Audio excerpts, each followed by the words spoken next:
Hello, cats and kittens. We are live and welcome to Victoria Joy Music Interview. Yes, I'm back with another interview today for you all. This will be my sixth one I've ever done, and she'll be my first Twitch streamer that I'm ever gonna be interviewing. But before I introduce you to this lovely young lady next to me, oh, I gotta mute the YouTube side. Okay, shut up, YouTube. There we go. And now I've got to mod a few people. All right, Bubbles, I'm gonna mod you. Wait, whoops, wrong side. Do it on the YouTube side, James. There we go. I was trying to do it from the other end, but that didn't work. Okay, here we go. Add as moderator, managing moderator, yes. All right, Carbo, I'm gonna make you mod too. Here we go. Okay. Oh, Enzo. Enzo's here. Yay. Hi, everyone. There we go. Carbo is now a mod. Oh, Swanjan, I haven't seen you in so long. How have you been, man? It's been ages since I've seen you. I hope you're keeping healthy. Hey, Jenny, how you doing? Welcome in. Oh, I can hear him purring. Tennessee. Oh, really? Do you know this person? Tennessee? No. No, okay. Well, I'm not going to mod them because I don't know. I know them Carbo. Yet. Yes. I'm okay, James. Good to be here. Yeah. Well, while people are piling in, I'm going to do a little introduction to Victoria right now. So she's a very talented. Hey, Zeb. She's a very talented singer-songwriter, artist. She does paintings. She'll show you. She'll show you that later in the show. And she's a big fan of ET, which I am as well. And she writes her own material, which I like. She does covers and she plays all sorts of instruments. I know Carbo loves her kazoo solos, like who doesn't? And we're gonna learn about her life story today. So let me introduce you to the legend, the one, the only, the angel of music, Miss Victoria Joy Music. Hello. Hello, everybody. Hi. Thanks for having me. Welcome. Yeah, thanks. It's nice to see you here. Yeah. Sam. Bicycle Crossroads. Do you know them? That's Cap Sam from Twitch. Oh, okay. Yeah, you have to tell me who's who. All right, he gets to be a mod. Don't worry, we'll start soon. I just got to mod a few people. I can't mod everybody, but I'll mod who I can. Or I'll be here all day modding people and I'll never get it done. All right, managing moderator. Yeah, there we go. And I can hear you purring. Bob, hello. Nice to have you here, Bob. Hi. And Bob, at the end of the show, I'm going to bring you up so you can actually meet Victoria face to face. And Bob has been learning for 5 years. He's learning guitar. He goes to lessons on Mondays and Fridays. Nice. And he plays acoustic and he plays electric as well. That's awesome. Yeah. You're back. How was your vacation in Florida? Did you have a good time? Yeah, you were gone for quite some time, man. Nice to have you here, Carbo. I never thought I'd see all these people from your stream in my stream today, but this is great. So for those who don't know yet, tomorrow there'll be no stream, but we'll be back soon because I have to talk to Dawson because I think he's going away for some concerts in the States or something. But we'll be back because I did Kate yesterday. I'm doing this today. So if I do another stream tomorrow, I'll be drained. So that's not going to happen. Hey, Christor, welcome in. Christor. Hi. Wow. Well, more people will be piling in. So I guess we can start. Yeah. All right. So the first question of the day is, what year were you born and where in this wonderful world were you born? Oh, I was born in 1998 in a small town in Kansas called Atchison. Ah, Yeah. the Atchison, Yeah. Topeka, and the Santa Fe. That's a song from the Harvey Girls with Judy Garland. Oh, I never heard that. I'm a big Judy Garland fan, so yeah. Yeah, I live And in Topeka a lot, so hmm funny. so, in your early childhood, how old were you when you first discovered hearing music on the radio or any type or any platform? Well, I've been listening to music my whole life. My mom sings, and um, she would do some like community musical theater things, and um, I don't remember, but I know like when I was little, I would go see her play in those, and um, like she was Cinderella in the local Cinderella musical, and um, we would just sing together. Like she would sing something, and I would repeat after her, and um, yeah, I just fell in love with singing Wow. at a really early age. So And how old were you at this time? um, I think probably like 5-ish. Oh, that's so Yeah. cute. And what made you want to pursue it more? Did you know at 5 years old that this is what you want to do for the rest of your life? No, I wanted to be a veterinarian for a long time throughout my entire childhood, and because I like wanted to do that, and I also played volleyball for 9 years, Oh, and wow. yeah, my like first goal was to go to college and play volleyball and study to be a vet. But Ah, then, yeah, and then I got into choir my freshman year of high school and started like singing more seriously, taking voice lessons in high school and writing music, and decided to change my mind senior year that I wanted to pursue music instead. So, did you take any music classes during elementary school or middle school, whatever you um, called it? yeah, maybe in elementary school, maybe like just basic music class, like yeah, just for kids. Like we did like some choir performances and learning like the recorder and stuff like that. Yeah, I did Um, recorder in elementary school as well. mhm, I couldn't even nice. read music. I sometimes I kind of faked it because I didn't know what I was doing. Mhm. Like, give me singing, I can do that, but playing that, like, no, no, that's not for me. Yeah. And did you like the recorder? Yeah, it was fun. um, What songs did you learn to play? I don't remember. It was elementary school, but um, yeah, it was just like just a basic music class for kids. But and then in middle school, I didn't do any music classes at all. I just focused on Uh, um, volleyball and stuff like that. But Fake it till you make it, Carbo says. yeah, yeah. You'll always be the most captain worthy of all cyclists to me. I gotta catch up on the chat here. Keep Um, Sam in disguise. do you know this person? Raph? Yeah. Yeah, Raph. Raph is in Oh, my Twitch streams a lot. Hi, Raph. okay, I will make them a mod too. Sorry to cut you off there, Victoria, but I just got to know who these people are, you know, Yeah. because you never know who a troll could be. So I just want to make sure you know these people, Yeah. because some The people are chat coming in that I safe. don't know. There we Mm-hmm. go. All right, they're a mod now. Uh, hello, Dr. Rick. How you doing? It's my good friend, Dr. Rick. Hello. He's a doctor of music. Nice. Love that. um, So where were we? Oh yeah. So you learned a recorder in elementary school, and then when you got to high school, did you have band or anything like that? I got into choir Ah, in high school. Hmm. and what was choir Yeah. like? So my freshman year, they had a freshman girls choir, and I was in that first.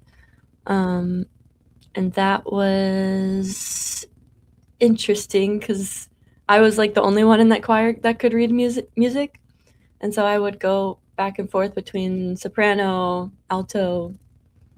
I would sing like all the parts because I was the only one that could read the music and sing them. So Ah. yeah, that was fun though. And then sophomore year, I tried out for the like top choir in my high school called the Madrigals, Mm-hmm. and I made it into that. And I was actually in two choirs for the last 3 years of high school, Wow. Madrigals and the like big choir, which is called roped choir. Um, and yeah, And what material did you guys sing in those choirs? a lot. Like we did some like we did a Beatles mashup thing one time. That was fun. Um, some Broadway music Oh wow. and we did some like Latin stuff. I know you said earlier you don't like that, but No, I don't. yeah, we did some of that and like I don't know, like Christmas music around the holidays and um yeah, we also did some weird music too. Like um do you know what overtone singing is? I've never heard of that before. It's like it's a very interesting technique where you like sing and morph your voice so that you're basically singing two pitches at the same time. And Oh.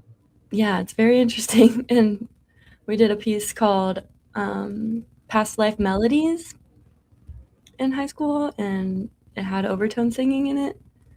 It's kind of like throat music, but it's like I could demonstrate. It might be kind of weird though. Ah, go for it. Thank you. Okay, it's like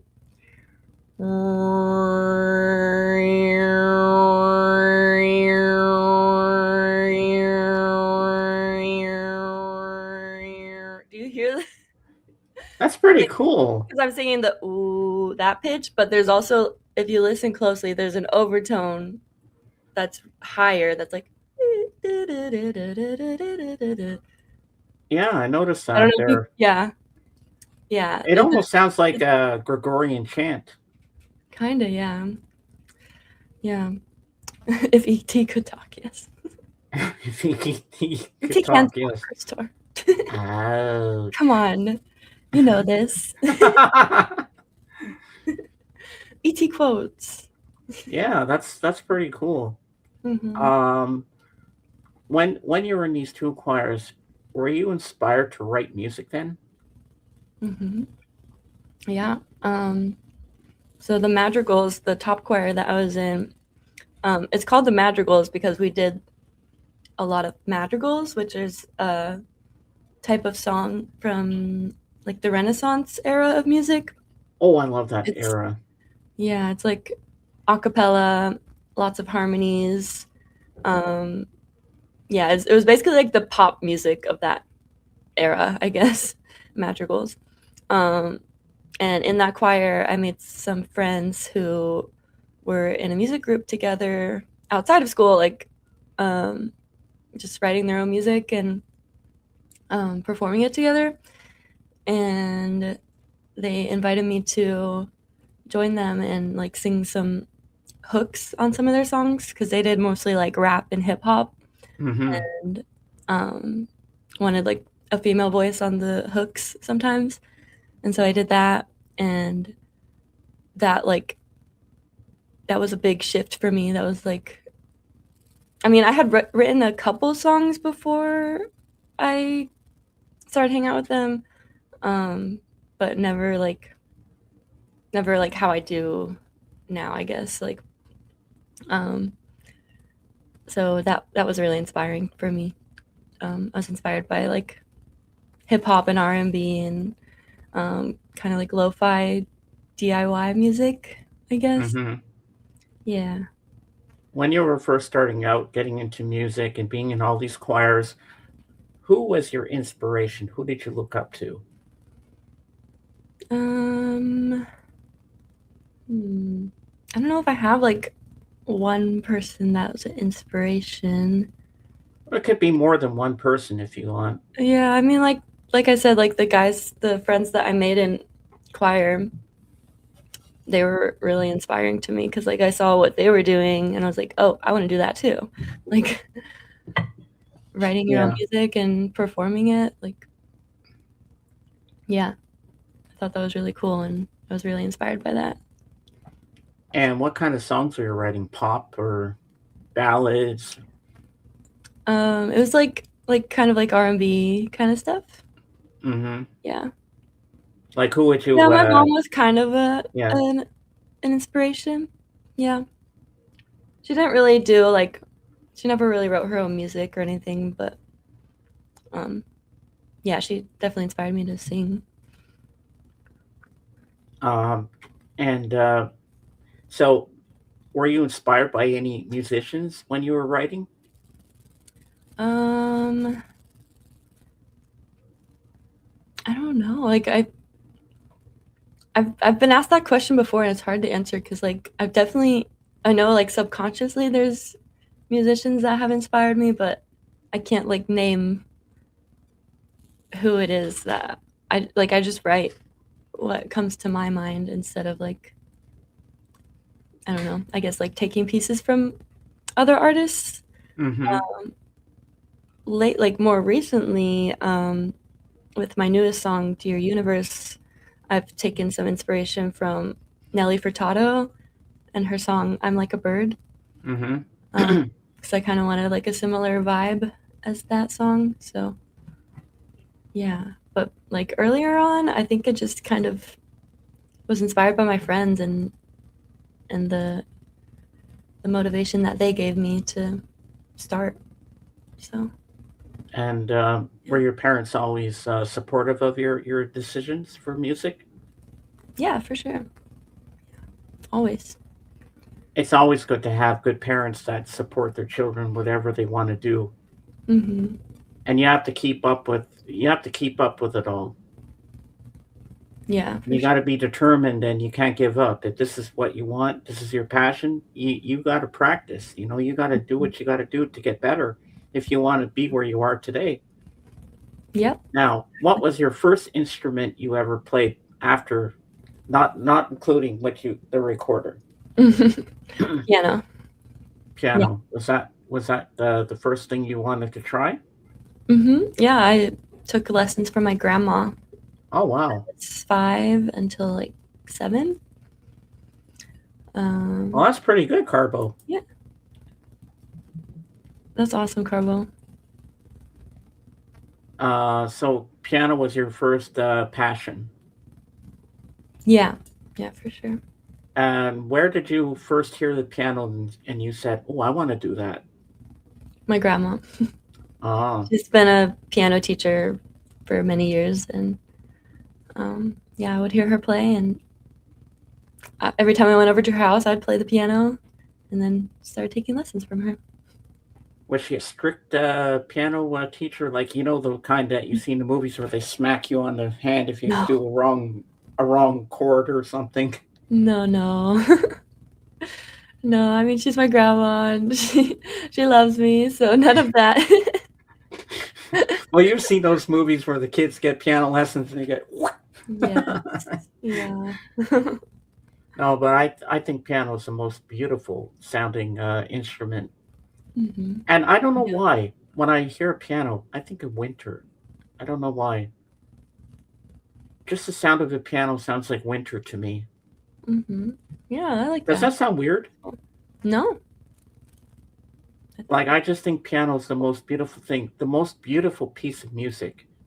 I don't know if you can play it for me sometime on one of your streams, but my favorite piece by Beethoven is Moonlight Sonata. Yeah, that's a good one. I learned it before. I haven't played it in many years, but yeah. Oh, I'd love to hear you play that sometime. I think it's a Mhm. beautiful piece. And when I used to listen to that or Ode to Joy, I would call it Mm. a musical orgasm, if you will, because at the end of Ode to Joy, when it got to that big crescendo at the end, I jump up with a piece of chocolate in my hand and go, yes, yes, yes. Because I think Ode to Joy is such a beautiful piece of music, and Moonlight Sonata is just it's kind of melancholy, but at the same time, it's haunting and beautiful and just a Yeah. relaxing piece of music to listen to. Yeah. But I always have to have a piece of chocolate and a glass of red wine when I listen to that piece. But seeing I don't Mhm. drink anymore, I can't do that. But I can still have the chocolate part. Mhm. But I think Moonlight Sonata is such a beautiful piece of music. So when you were doing, when you started your piano lessons, I guess basically to start out, you were doing classical. Um, I was doing like very simple kids songs. Like, I think we used a lot of like the Faber books. I don't know if you know what that is. It's like a very typical set of books that teachers use for beginner students. Mm-hmm. So I used those. And then, yeah, mostly just like short pieces with my lessons with my grandma. We did some duets sometimes. Oh, wow. Like I remember we did a duet for "Skip to My Lou." That was fun. Yeah, that's And a great I would have, song mm-hmm. She because would they used do that in the movie recitals. Meet Me in St. Louis with Judy Garland. They had Skip to My Yes, I Lou. love that movie. Me too. It's so good. I always cry at the part where Tootie smashes all the whatchamacallit, the snowmen, and then Judy Mm-hmm. sings "Have Yourself a Merry Little Christmas," and Oh, I it's so just bawl beautiful. my eyes out in that scene. It's so beautiful, and I can't hear anybody else sing that song but Judy. Mm-hmm. Everybody else butchers that song. Even for me, "Over the Rainbow," it's only Judy. No Yeah. one else should sing it but her, because no one can sing that passionately about it. But you know what? Mhm. You sing it perfectly like Judy. Oh, thank you. You do. So when you were doing all this music with the piano, did your parents buy a piano for your place so you could practice at home? Yeah, yeah. We had a upright piano. Oh wow! Mm-hmm. And you My practiced every day? no, No. no. When I was a kid, I did not want to practice. I was Oh very my bad at God! practicing. But you have to be so determined to do this. I mean, if you're going No, to do this for a living, you got to practice every day when you're. But you want to go outside and play with your friends and play with your toys, and you exactly. didn't want to practice. Yeah, like I liked playing the piano, but I didn't want to practice as a kid. And I always tell people like I've been playing piano for 22 years now, but like you usually you hear someone say that and you think they're like an expert, but I'm not because I did not practice like throughout my childhood. But when you got older, you practice more. Mhm. Because Yeah, if you want to get good, you have to keep practicing every day. exactly. But now you could probably play the piano with your eyes closed and it would sound good. You could sing the Kind of. phone book and it would sound good. Seriously. Let's catch up on the chat, see what's going on. Yeah. Okay, welcome back, Bubbles.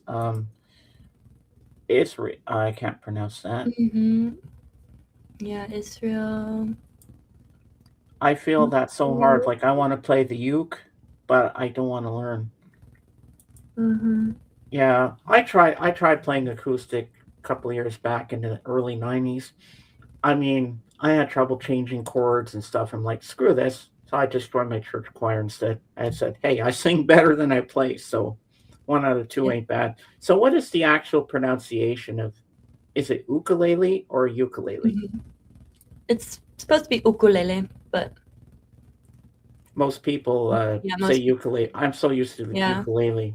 most English speakers say ukulele, but I mean it's a Hawaiian word, and the Oh, it pronunciation is. I never knew ukulele. that. Yeah, I know George Harrison always carried the ukuleles with him in his car um, whenever he'd go visit the Beatles or if he was with Eric Clapton. He always had two ukuleles with him because he was always playing all his songs on there and coming up with new songs and stuff. So what inspired you to start writing? um, like the group that I was in high school. Um, Yeah. yeah, they they inspired me once again.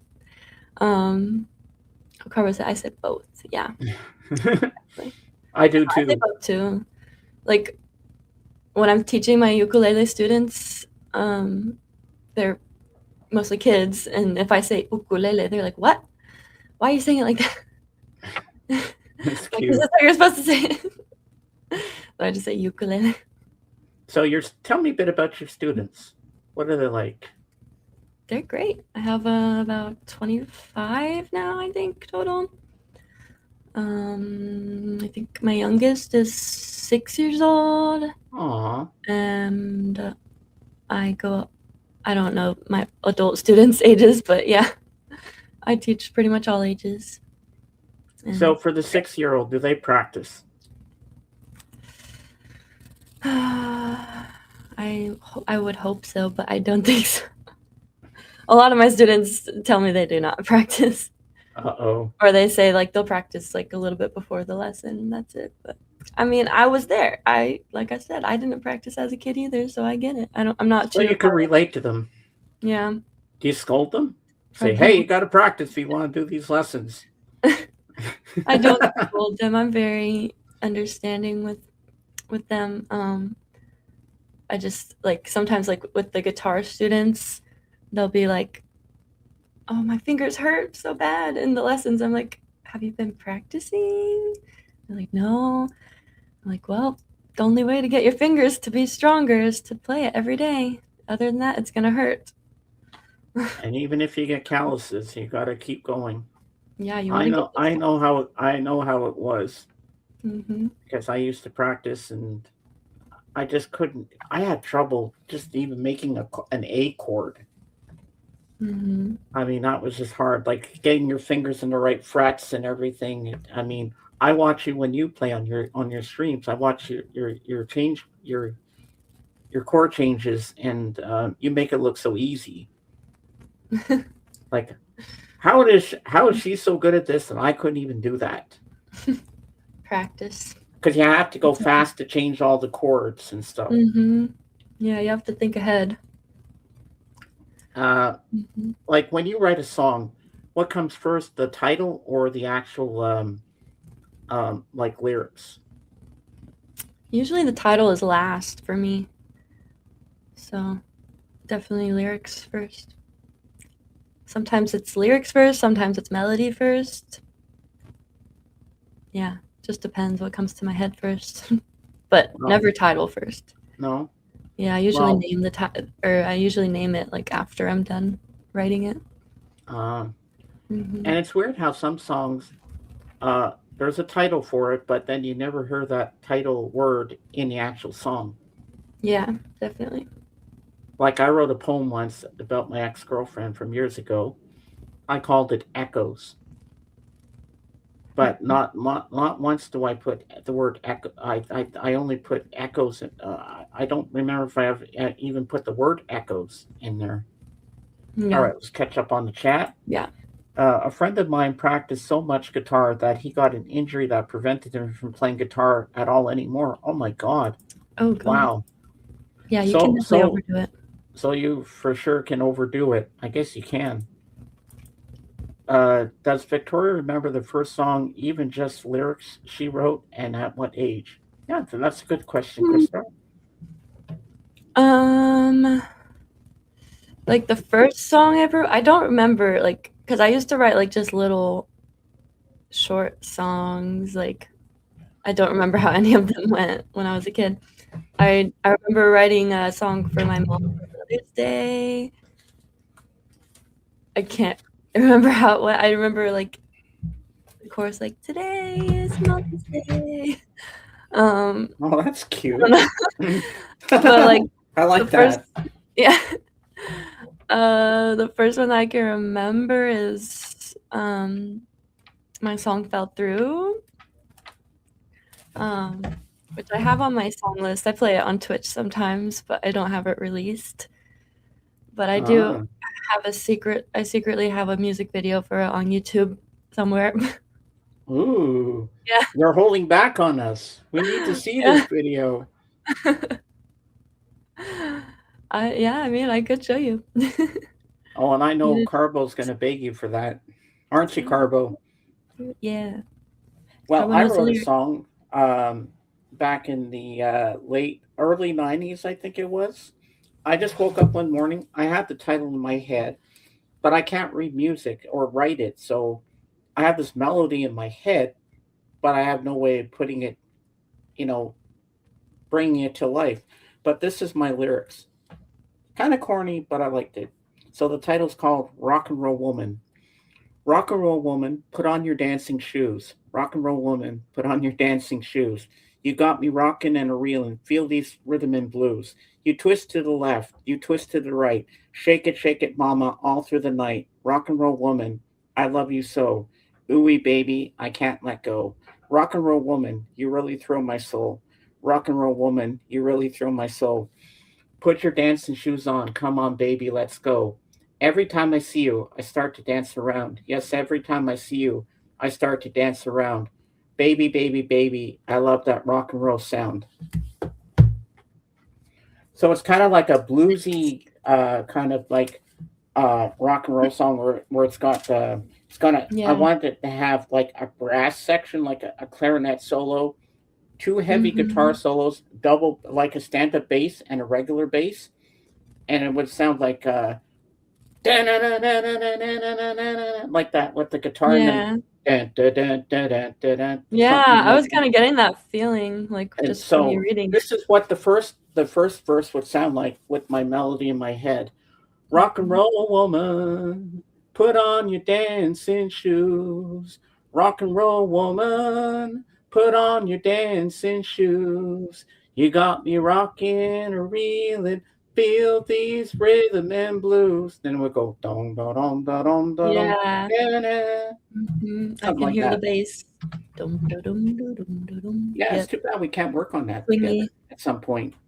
Christopher said this is hella 60s. Yeah, that's what I was getting to. It's kind of like Swing Johnny dancing. Winter in a way because I got the twisting part in there. Mhm. Okay, let's Love a it. walking bass. Yes, Mhm. thank you, Christor. So when you write, uh, like, how do your ideas come to you? Like, are you inspired by something like real life experiences when Yeah, you're writing typically your material? typically, yeah, all my songs that I've written are about my own experiences.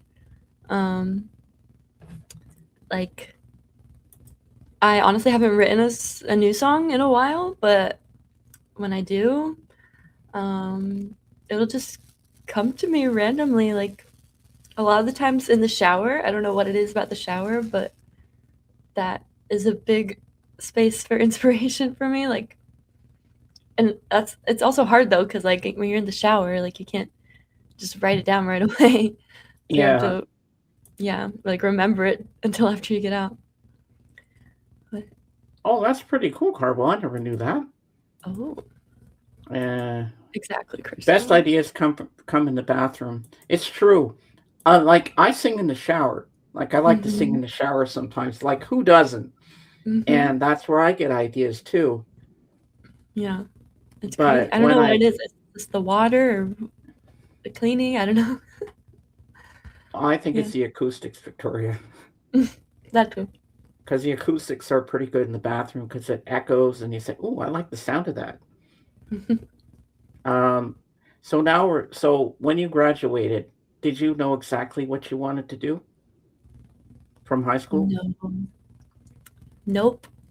I was very divided on because like by the time I graduated high school, I had already been writing my own music and performing it at places and like getting paid to perform my own music.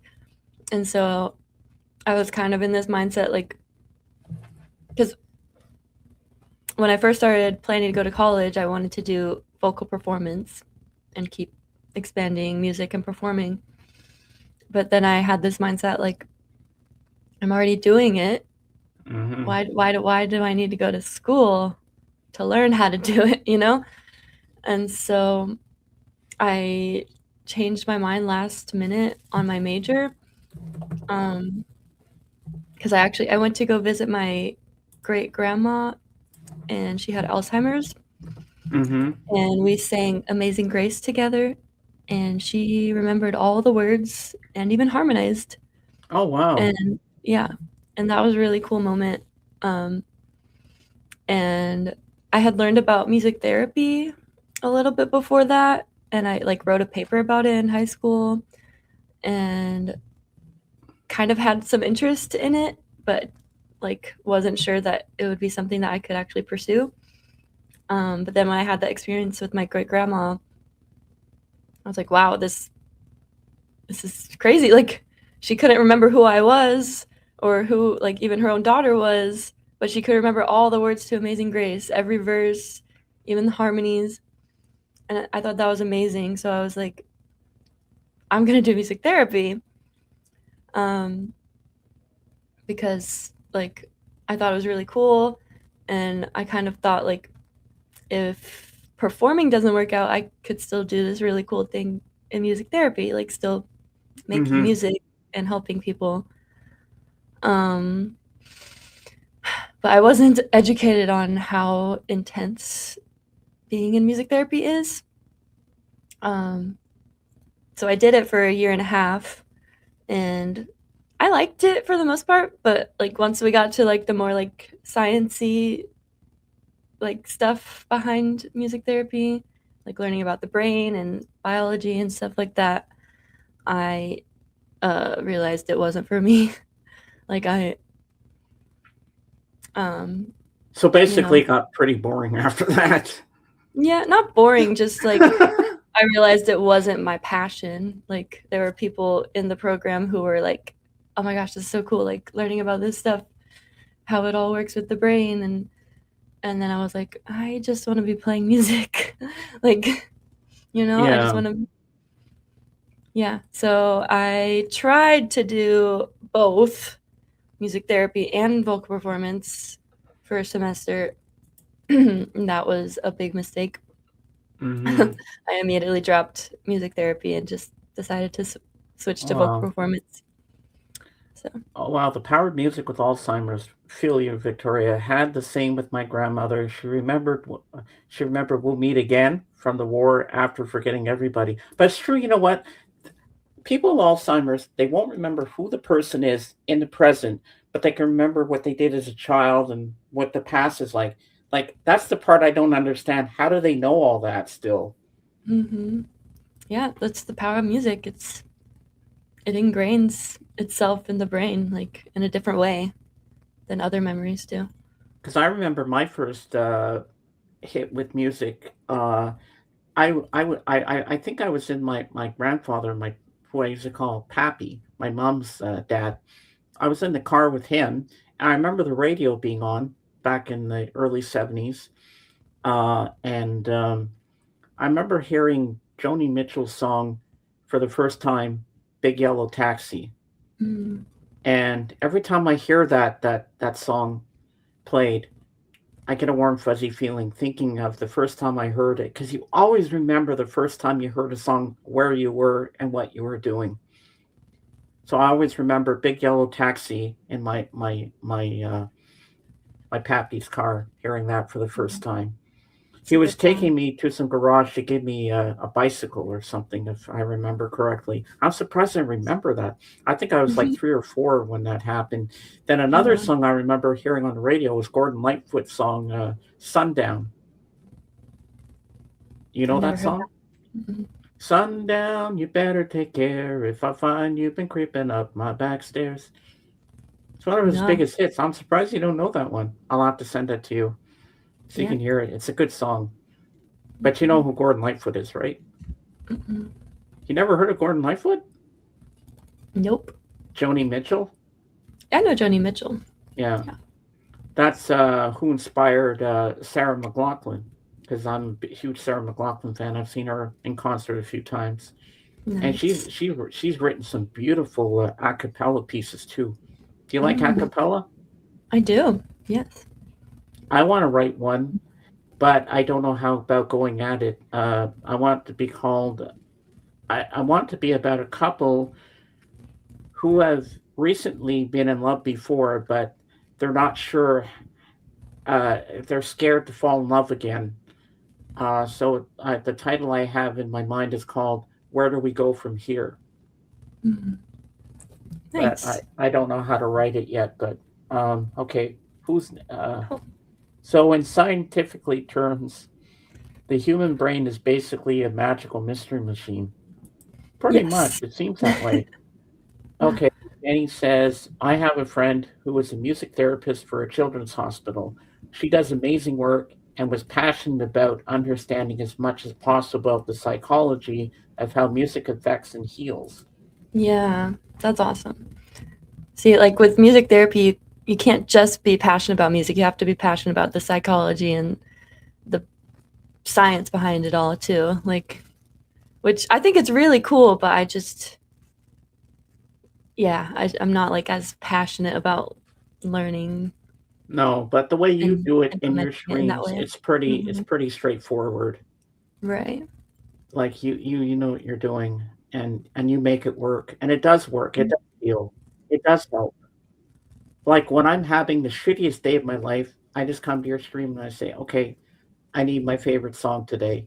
And the last couple of days, I've been trying not to request it because I really love it so Mm. much. I can't stop requesting that song for the life of me. But I controlled myself.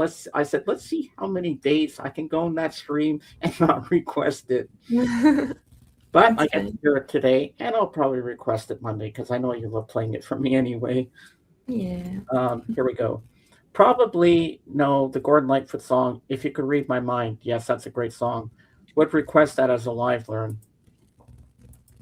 Okay, maybe. And my friend Jenny B-Sides here, she works with children in school and she teaches art. She's a very good artist. She paints and everything. Nice. That's awesome. Yeah, I think you should swap ideas together if you like. She's very nice. Um, so tell us how you got into art. We're going to pass music for now, and then we're going to get into your art part of your life. Oh, art. Um, I don't know if I would say I'm into art. Like I make paintings sometimes for fun. That's all. I don't know. I don't really call myself like an artist in that way, but it's fun when I do it. Are you like a Just a fun self-taught hobby. artist? Yeah, pretty much. I mean, yeah, just a chill outlet. Exactly, Christopher. Like, um, I don't make art very often. Like when I did the painting stream with Danny, that was the first time in like years that I painted. So Wow. I I can't made do like that. a yeah. Like I've done like some Bob Ross tutorials. Yeah, Hi, I've Sarah. learned stuff from Bob Ross, and the painting that Danny and I did was a tutorial, so we learned from that. Mm-hmm. Yeah. Like I couldn't do that. I don't have a steady hand because, see, I have Mm, this problem with my thumb. It shakes. oh, I don't know what I've gotcha. done to it, so I can't really. I can't even grip a pen to sign anything because it comes all out messy. I don't know. I Mm, banged it once years ago. I don't know how I injured it, but this hand is useless for that, so I can't really do mm. that anymore. And here's I understand. Sarah. Hi, Zara. And later on, Sarah wants to come up and say hello to you. She's shy, but I said, you can do this. She's brave. I also was very interested in all the material during my therapist training, but never wanted to actually be a therapist. Wow. Hmm. Let's catch up on the chat here. Yeah. Be good at controller gaming, though, with a thumb that moves that fast. Wow. I can't even Yeah. do that. Okay. Hi, Carbo. Okay. Controller. Uh, all right. Okay, we're all caught up. I got to keep up with the chat too, so or else we're gonna miss out on a lot of stuff here. Hmm. Yes. What was that? Oh, sorry, I hit my mic stand. Oh, okay. Sorry about that. Scared me. Uh, okay, who's this? Okay, all right. Bonk. So where were we? Okay, so you kind of do art off and on. Yeah, just for fun. So when you were a kid, did you have coloring books and crayons and stuff like that? Yeah. I still have coloring books. Yeah, I used to do that as a kid. I remember once I had a bad cold, and my dad came to me and he brought me kittens to color. Aw, that's I'll never cute. forget that. I wish I Yeah. still had that book as a memory, but I don't. Mm. Okay, now we're going to move into your college years. Now we're getting to the meat and potatoes. This is the part I've been excited about. So, your first year of college, what was it like? What did you do? Mm. Well, I lived on campus. I lived in a dorm. Um, I remember like I kind of like made a promise to myself when I went to college that I was gonna not care what anyone thinks about me, basically. Because Okay. in high school, I mean, I had a lot of friends and like, but I feel like high school, like you care a lot what people think about you, right? Mm-hmm. And then so like I would wear like a full face of makeup to school every day in high school, and then college first day I went with no makeup, and like I don't know, even just that tiny little thing was it felt really big for me, and it kind of I feel like shaped how I approached going to college. Um, and yeah, so I lived on campus and worked on campus too. I worked at a food court on campus. Oh yeah, I remember you said that in the Barista. chat. Yeah. Um, yeah, and freshman year was hard because uh, we had an 8 a.m. music theory class every day, which music theory is like the hardest classes, at least for me. Um, Can you explain the and music theory thing for us? Because I don't know what that is about. yeah, music theory is basically like the math of music. Oh, there's math in music. I didn't know that. Yes. Um, like it's like learning all the different keys and um, there's just so much with music theory. Um, Carbo's classes at 8 a.m. shouldn't be allowed. Yeah, but they do that on purpose to weed out the freshmen. Just to And get you up at the crack of dawn. yeah, and Okay, also we're I gonna get you up early and piss you off. hmm yeah, just to weed out the people who aren't actually serious about it, I guess. Um, so yeah, that was interesting. And did you take away anything from that class? Yeah, a lot. I took music theory all 4 years of college. It was Wow. required for all music majors. Um, yeah, but the 8 a.m. classes were only freshman year, thank goodness. Um, and then I think it got like later, an hour later each year. Like sophomore year was 9 a.m. and then 10 a.m. And yeah. Wow, that's Um, pretty cool. yeah.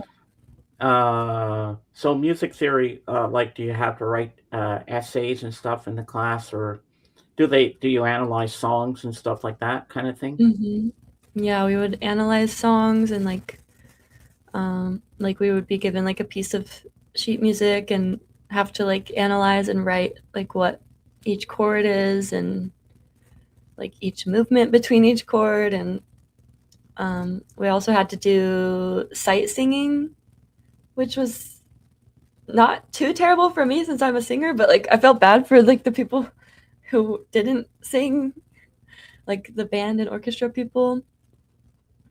Basically, like you had to just look at a new piece of music and sight sing it, like look at it for the first time and sing it. Oh my God. Mm-hmm. Just on the spur of the moment like that. Yeah, like you Oh, have I to don't think I know. could do that.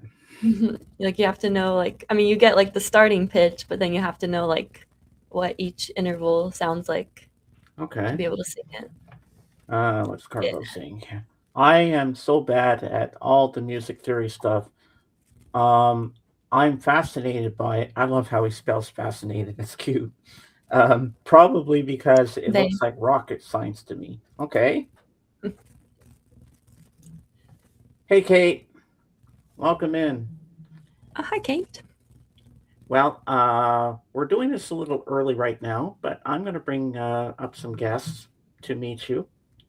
So like we're pacing out the interview a little bit. We still have a ways to go, but I'm going to bring up some people who've been dying to meet you. So I'm going to put the link out for them. Cool. Kate, Jorgen, come on up, and Bob, if you want to as well, or if you want to come up near the end, Bob, it's up to you. So I'm going to put the link out for you guys. So Kate and Jorgen, come up and meet Victoria, and you can ask your question live on screen. Sounds good. Also, James, just so you know, Carbo uses they, them pronouns. Pronouns? Yeah, Carbo uses they, them pronouns. Oh, okay. Yeah, I remember once I wanted to do a solo for our Christmas concert in my church choir, and my choir director thought we were professionals. He says, "Oh, you can't do that." I'm like, "You're gonna play keyboard and you're gonna sing backup with me, because I want to sing. Do you hear what I hear? You know, with the echo. Do you hear what I hear? Do you hear what I hear? I want him to do the echoing and play keyboard Mm. for me. He didn't want to do it, and he forgot to sign us in. So I had to ask my friend Anna Graham, and she says, "Okay, audition right now." Just seconds before, just a couple of minutes before the thing was about to start, and so I said, "Okay," and then he said, "All right." And she says, "You're in," and I got a standing ovation for it. And you know how I wasn't nervous? I looked at the back wall. That helped. Mm-hmm. But I That's the had all best. the memory. I had all the lyrics in my head, so that helped. And Nice. ladies and gentlemen, here she is, Kate. Hello, everybody. Hi, Victoria. Supercalifragilisticexpialidocious. Hi, Nice to Kate. meet you. Hey, Nice to meet Kate, how you you. doing? I'm good. I'm here. All right. So Kate is a music journalist. Cool. So I thought perfect. She can talk a little shop with you. So Kate, you have a question for Victoria. I know you guys probably already talked about this, and I apologize. Hey, We have Jorgen. to repeat this, and I apologize that I'm late. But what are some of your musical influences?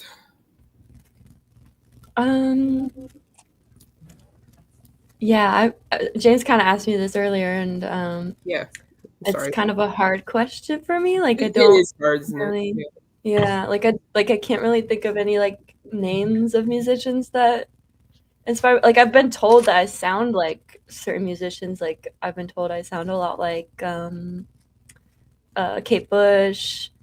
Oh, I like her. She's cool. Yeah. I know who she is. She's There's cool. an artist called Alina Barez that I've been told I sound like. I have to look that one up. Yeah, and a couple others that I can't really think of right now, but I don't know. Like I just get inspiration from real life experiences. I like that. Yeah, it brings like the what do you call it? Human connection. Mm-hmm. Yeah. Mm-hmm. Yeah. Very good stuff. That's awesome. And Victoria, this is my good friend from Sweden. This is Jorgen. Hi, Jorgen. Hello, how are you? Likewise. So you have a question for Victoria? I've been told you write your own songs also, right? Yes. When do you feel when do you get the best inspiration for writing new songs, and where do you get the inspiration for lyrics? I think definitely like when I'm going through like emotional moments in life, I would say that's because I like to write songs about like real stories in my life, basically that bring up a lot of emotions. And I said earlier, like I often get ideas in the shower. Yeah, that's sometimes cool. Like it'll just randomly come to me. But yeah, I think like going through hard times or good times or anything in between. That's what brings me inspiration. Yeah. And Jorgen's a big jazz enthusiast. Are you into any jazz? I like jazz. I've never really played any jazz, but I do like listening to it. Like this woman? Ella Fitzgerald. She's great. I Love her. like her. Yeah. Yeah. And Etta James. Oh, Edda's awesome. I have her greatest hits on CD. Nice.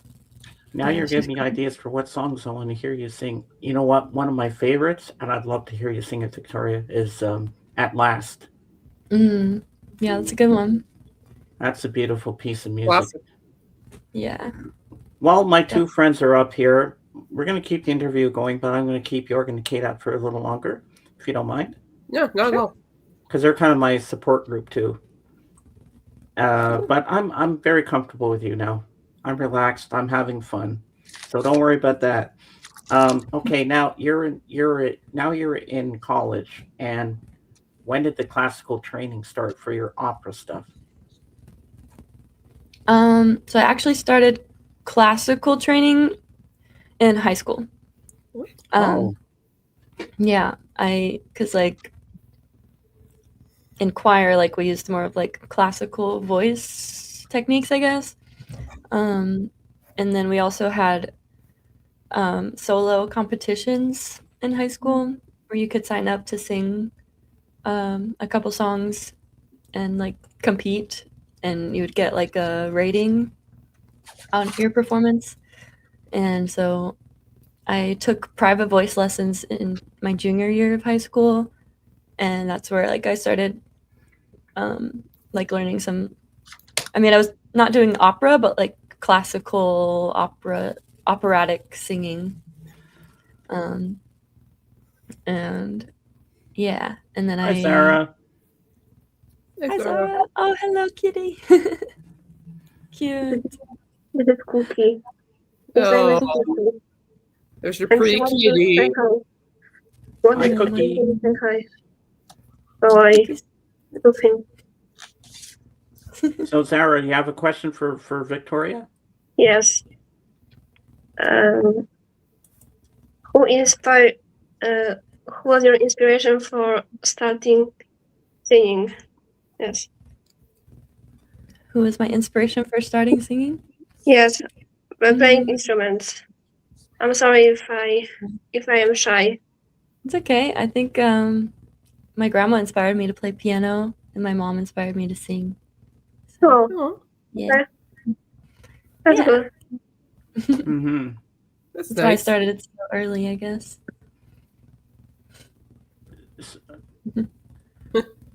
Do I hear That's Peru? nice. Family inspiration. I like that. Yeah. Yeah. That's cool. So do you remember what made you want to get into classical training? I just really liked the music that we were doing in choir in high school, and I liked like my teacher in high school taught me how to like sing with a vibrato and like taller vowels and like the more classical operatic style, and I really liked it, and I still like to this day feel like it's just a very different feeling like singing operatic versus, I guess I don't know how I would describe like my other style of singing, like more natural. I don't know. Like it has a different feeling. Like it feels grander. I guess you can. Yeah. I guess you could put it under like maybe like it's like art. It's hard to like define art. Mm-hmm. It's it's like it's expressive, and Yeah. that's where I find like especially like opera music in general. That's like really good expressive art, musical art. Yeah, definitely very emotional and dramatic. Very love that. much. But that's what makes it great at the same time. Mm-hmm. And then you have to learn to sing in different languages in opera because you have Italian, Yes. you have German, French. French. Spanish. Spanish. Mm-hmm. Oh yeah, Oh, that yeah. too. Yeah. But most operas today are translated into all kind of languages. Yeah, definitely. I have another question. Mm-hmm. Like, how many languages you can sing? I've sang in German, French, Spanish. I've sang a little bit of Portuguese, a little bit of Welsh. I think that's it. Yeah. Oh, that's impressive. Yeah, it is. Hey, Very impressive. that is impressive. Yeah, definitely. I got a lot of experiences No, that's good. through like college and high school. When you write your Bilingual in when you music, write your own that's huge. when you write your own songs, which kind of musical style do you often write in them? I would say it's like alternative pop. It's very hard for me to put a genre on my music, but I think it's like I don't know, like experimental. No, I think experimental would fit in that category. Because Experimental. Yeah. I find like with any kind of like form of experimental music, everything is everywhere, and so okay, Zara, thank you. And Thanks, so it's like It was very lovely to meet you. You're my favorite streamer on Twitch. Oh, thanks, Laura. It's nice to meet you too. Thank you. Thank you for being up, Sarah. We love You're you. welcome. That's all right. Yes, I love you too. I'm sorry if I. You're okay. It's It's okay. okay. You're stressed. good. You're good. You're fine. Yes, Mm-hmm. I love you guys. Love you too. All right, Zeb's got a very good question, and I like this too because I was going to ask Victoria this myself, but you beat me to the punch. What is Victoria's view on one, auto-tune, and two, AI generated music with vocals? Well, for autotune, I've never used autotune. I think it has its place, like if people are going for a certain vibe, like it sounds cool, like certain artists, like I don't know, like Daft Punk uses a lot of like autotune, like because they're going for that like electronic, robotic kind of sound. So like it has its own purpose, but I don't agree with using it just to like to try to like change the pitches of your voice. Like I think it's better to train your actual voice to be able to do that. And with AI generated music, I'm very anti that. I think Well, it's I have to agree with that stealing. 100%. Yeah, I think it's plagiarism, honestly. Because if That's being lazy too. If you're a band, you go into the studio, you do what you've always done live, and that's the way we want it. None of this AI garbage. When it comes to autotune, it can be used as a cool thing in dance music to make it the vocal a bit experimental, cool, and so on.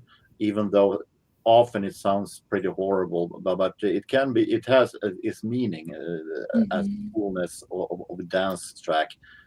But AI music is, as you say, in most cases just fake. Yeah. I think there's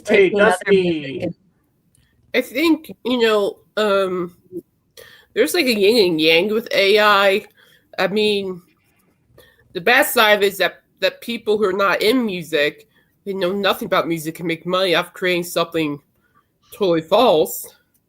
Or what's even worse is that if somebody were to sample this artist's music without permission, that's copyright, and that's a court case right there. And I can see a lot of future court cases, unfortunately. But if you use it the right way, kind of like what they did with the Beatles, it can actually turn out to be a very beautiful thing.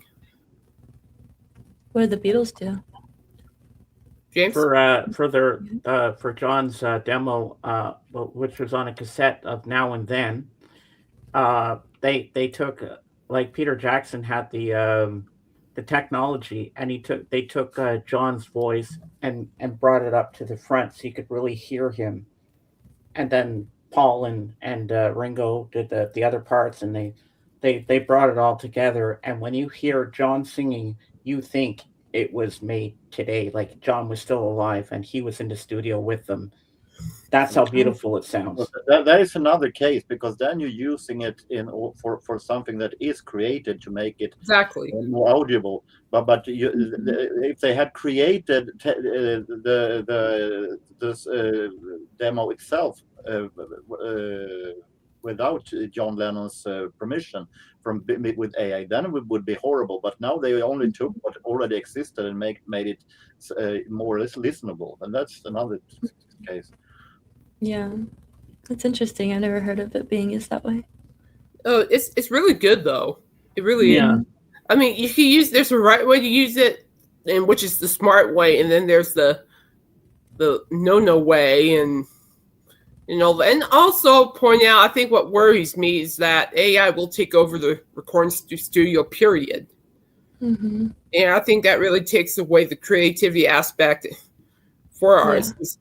For me as a music journalist, I became one because I want to feel that real human connection from people like you.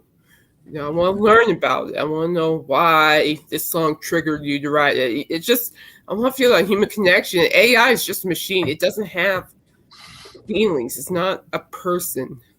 Yeah. No, it can't feel like a person can.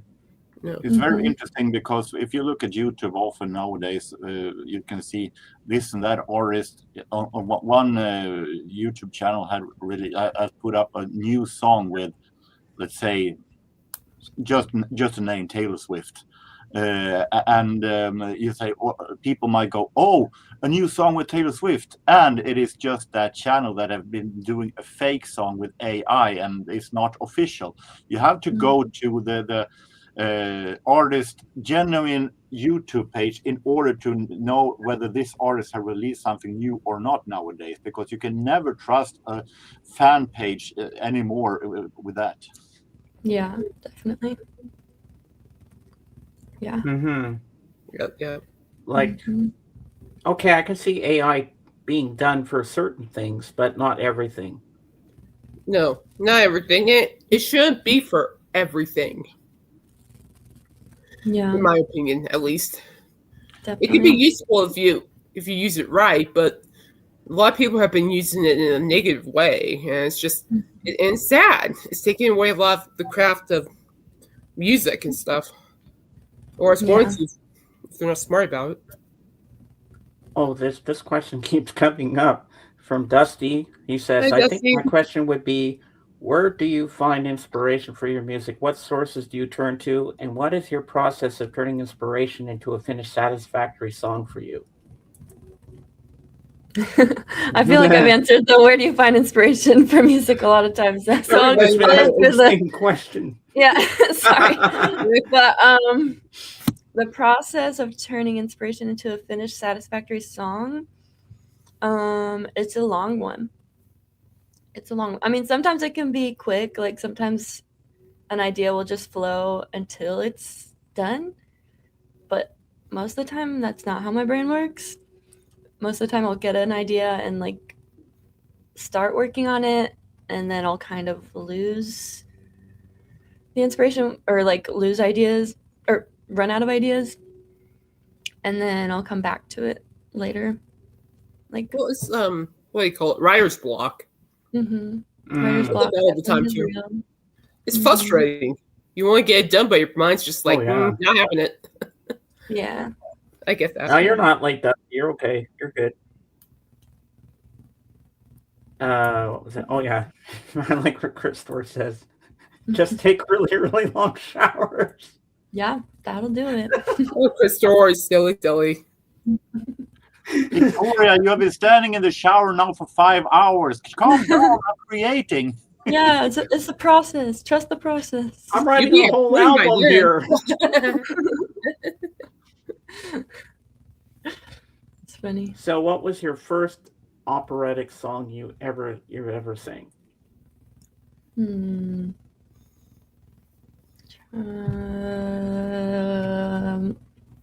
I don't know. I like the first opera song or like classical. Or I guess it could be classical or opera, whatever. I don't know.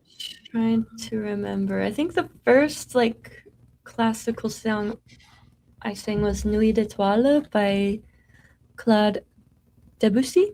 Mm-hmm. It means Night of Stars.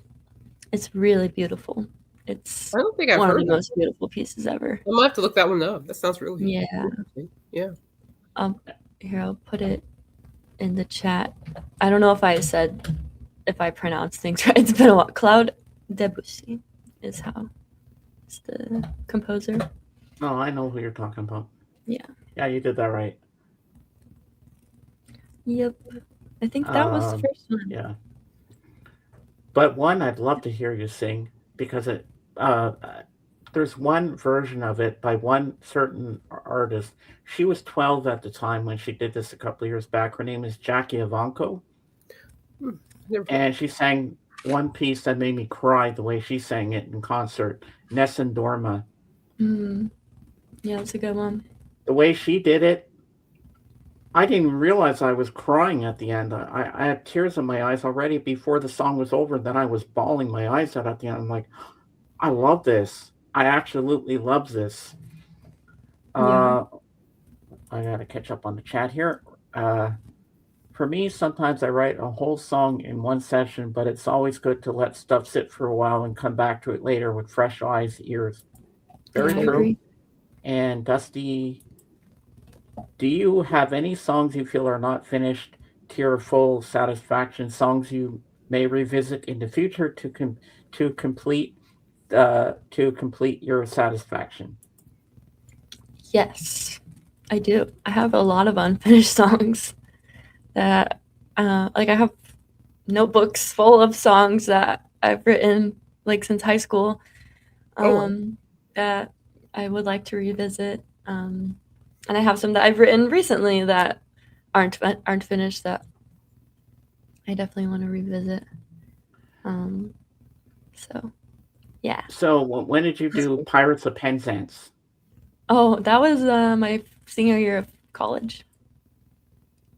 And it wasn't the full show. It was just a opera workshop scenes program. Nice. We just did that one scene. I remember the video you showed us there when you were singing Poor Wandering One. I love that song.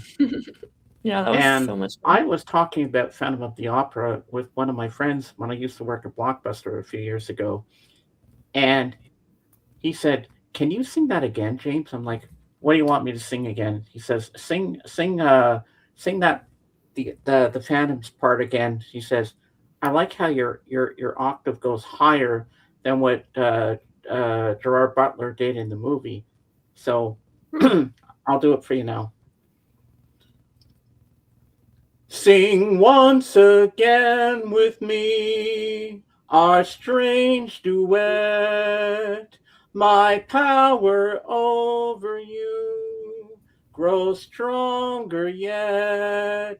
And though you turn from me to glance behind, the Phantom of the Opera is there inside your mind. Very nice. Yeah. Love that Very song. good. Ooh, that knocked the wind out of me. That Thank you, Jorgen. was great. What was the first Phantom of the Opera song you ever sang? I think it was Think of Me. Yeah. That's a good one. I like that one. And then I did Wishing You Were Somehow Here Again. I think that's all I've sang from Phantom of the Opera. Oh, and Kate, when you should hear her sing Wishing You Were Somehow Here Again. Oh, I cry every time I hear it. It's so beautiful. Do you? Yeah. Same. Awesome. She's like Emmy Rossum, but maybe better. Maybe The way she sings is better, like, huh? it's beautiful. That's awesome, though. I love that song. It's very. It is a pretty song. Have you ever sang from Habanera? I have not. I wanted to in college, but it's. I was like a soprano, and that's more of like a mezzo song, but so it was kind of out of my range. But I would like to try it someday. You know the piece I'm talking about. Da, da, Mhm. da, da, da, da, da, da, Yeah, da, from da, Carmen. da, da, da, da, da. Yeah, I love that. That'd be a I challenge. love Carmen. Carmen is such a good opera. I did the card trio from that show. Ooh. Do you know that? Not Like, familiar with that one.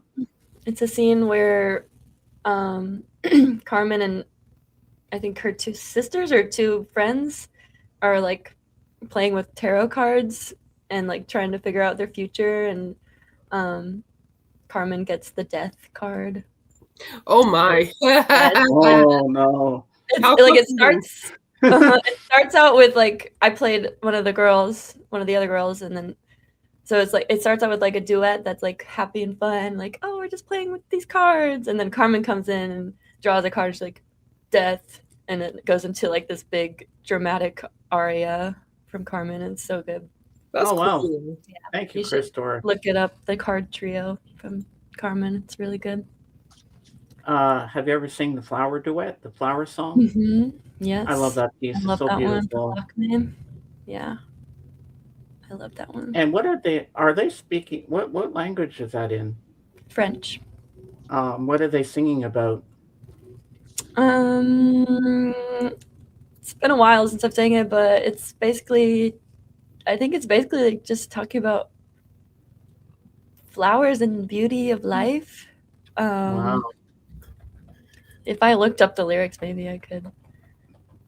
Okay, Christor has a Yeah. question for you. Have you ever Mhm. deliberately sat down and tried to write something instead of waiting for inspiration to hit randomly?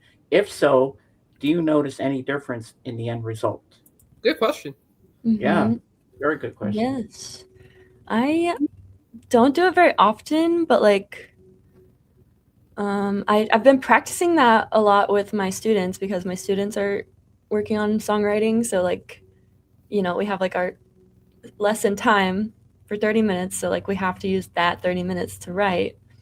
And so that's been good practice for me to like just start something right away instead of waiting for it to come. But I think it's definitely something that I want to practice more because I haven't done it a lot on my own. I usually, most of the time, my songs hit me first before I go to find them, Sure. But Wow. I think it's a good thing to practice that. I definitely It's want very to. interesting. It's very interesting where ideas of songwriting come from. If you know Per Gessle from Roxette, the band Roxette, Mhm. that they had a #1 smash hit on Billboard in 1991 called Joyride. And that song was Per Gessle got the song from when he got a phone message from his wife that left a message on the answering machine that said, "Hello, you fool, I love you. I can make a song about that." And all of a sudden, they had a #1 hit. So it's interesting how you That's can get inspirations. Mm-hmm. Yeah, I Oh, love that. definitely. All Well, I right, feel Carlos, like go if ahead, you Kate. really just like really pay attention, inspiration's everywhere. I mean, you can find it in animals, you can find it anywhere. Yeah, anywhere. All right, Carlos got a question for you. You did all your cover artwork yourself so far, right? And if so, is that out of necessity, or do you have pictures in your head for that when you create music already? I have created all of my cover except for Phases. Phases was made by an artist named Aricelli. I met her on Instagram, and yeah, I commissioned that piece from her, and I loved it. It was like I told her kind of the idea I was going for, and had her listen to the songs on the album first. And yeah, what she came out with was exactly what I was looking for. So, but my other ones, I'm trying to even think what they are. Like, Kicked Out of the Party. I made that, the peace sign. Nice. I just took a picture of my hand making a peace sign, and then I like drew over that on my iPad. And then yeah, so I did that. And Hey, Roger. And the other ones are just pictures. Like Be Free is a picture of a flower that I found while hiking one day, and I just thought it was really pretty, and I thought it fit well with Be Free. Yeah. That's cool. Okay, my friend Roger has a question. Who are your two favorite pianists, and of those two, which would beat the other in a knife, knife fight? Don't mind him. That's just his sense of humor. He's a cool guy. Don't worry, Victoria. Yeah. He just has these random funny sentences he does with me. Knife fight. Oh my god. That's funny. I don't know if I know like who my two favorite pianists are. Hey, Elton John comes to mind. Elton John, yeah, he's great. Oh, he will win that fight then. What about Yeah. Billy Joel? Billy Joel, yeah. I was Okay. going to say, don't say Beethoven because he's blind. He would lose instantly. Oh yeah, he would lose for sure. Because he's decomposing. Well, he can't hear anything Actually, anyway. Yeah, he's deaf. I don't know if he's Yes, blind. that's not blind. Sorry. He's like, he can't hear anything, so how is he going to win if he can't hear anything? All right, Dusty has another question. I notice you are, of course, younger. Do you have any artists in today's music scene that would say inspire you to create? Get your creative juices flowing when you Good hear question, or Dusty. see them perform. Yeah. Well, I'm 27. I really like Willow. Willow Oh, I've Smith. heard. Yeah. Yeah, I saw That her was good. I live. love the music. Yeah. I saw her live a couple years ago, and Nice. I like cried so much. It was just so amazing. Oh, she is amazing. I like her music too. Yeah. Very, very inspiring. I love like her music is definitely very experimental and kind of weird, and I love that. Very much so. So, yeah. She's different in a good way. I like it. Yeah. That's one that really comes to mind. I don't know, just seeing live music in general is very inspirational. Like no matter what kind of music it is. Oh yeah. I always feel super inspired after going to a concert. Yeah. Oh yeah. Concerts are filled with a lot of inspiration for sure. Yeah, for sure. What would you say is one of your most favorite concerts you've been to? My favorite concert. Gosh, it's so hard. I've been to so many good ones. I've seen Elton John. I've seen Earth, Wind and Fire. Lionel Richie. Oh, you're talking Jorgen's language now. Yeah. It's I me. saw Linkin Park last. Oh, which version? The original or the new? The new one with the new singer. Any good? She's actually really amazing. Like Yeah, she's yeah. She's a great metal singer. Yeah, I can see why they picked her. Like she's got pipes. and she kind of has like a similar vocal quality as Chester Benningfield. So Well, that's good. Yeah. That's a good thing. I was wondering if they were good. And yeah. I grew up listening to Linkin Park, so it's nice to like hear like different mixed reviews of the now group. But I do like the lead singer. She's very good at what she does. Yeah, I absolutely. know exactly who she is. She's awesome. It was such a good concert. That's awesome. Yeah, but my favorite concert, I think it would probably, if I had to pick one, it would be A Day to Remember. Oh, really? They're still around? I saw them, I think in 2017 or 2018. Man, that was I remember them. Yeah, they've been one of my favorite bands since like oh wow, I was like 12. And so I finally got to see them. For me. I'm like, really? Like, that's cool. Yeah, when I finally got to see them live, it was like I'm jealous.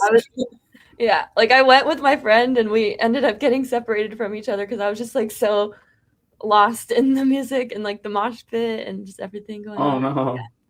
It was fun though. That's cool, we found each other. Yeah, they're I'm releasing. jealous. I really like their new album. They came out with a new album? Yeah, last year. Sorry, hold on. I'm gonna have to look that up. I like the most recent album. The one before that, though, I wasn't a big fan of. Really? And I think they kind of got a lot of that feedback, because with the most recent album, they're like, "Oh, you wanted something really good. We'll give it to you," and it is really good.